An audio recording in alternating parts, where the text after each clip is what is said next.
Welcome back to the Top Shelf Literary Editions. This is episode 58. Thank you for joining me. I hope you're enjoying the series so far. We're taking a look deep into the top shelf here. I'm saving a lot of deeper dives for later on. As I said before, I am capping this series at 100 episodes, mainly because that's the extent of my book collection.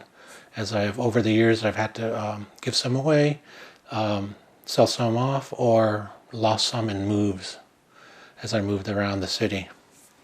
My name is Ernest Whiteman III. I'm a Northern Rambler filmmaker, artist, writer, and media educator. And we're taking a look at the top shelf of my book collection. I have a pre-selected book. I'll give you a short synopsis, a review if I've read it, and a reason why I purchased the edition.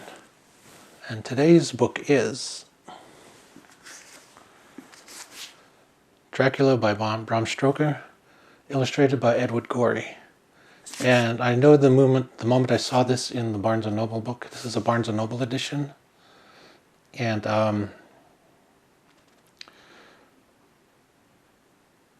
I've never been a fan of the Dracula book, to be honest.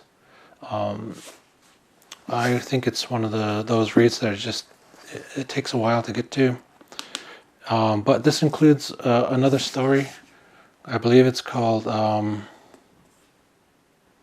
Dracula's Guest, which is sort of like a precursor to the Dracula novel that Bram Stoker would later write.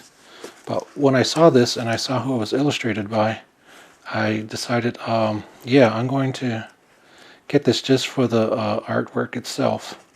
Now, separating the chapters are these really cool little illustrations by Ed Goey,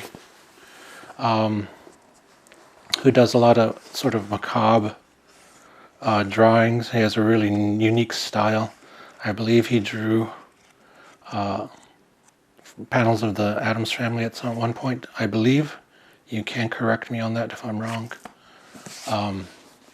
But the Dracula Mythos started with this book. And before that, there were a myriad of different types of vampires.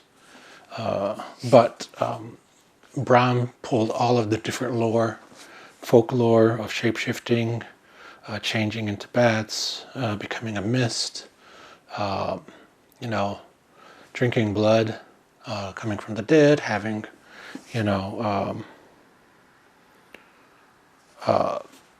having zombie slaves and all that, and pulled them into and bring them into one character.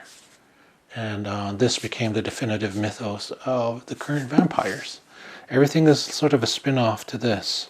There are some that will take some of the aspects of the older stories and try to build those up as a vampire, but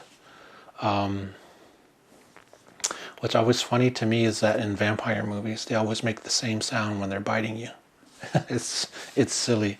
And once you see that, you can't unhear it or unsee it. And it's the silliest thing ever, and that takes me automatically out of every vampire movie. But I bought it mainly for the art. I haven't read this, but I do open it up to look at the art.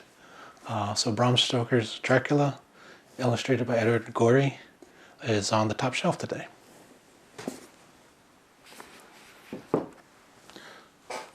Thank you for joining me. I'll catch you next time.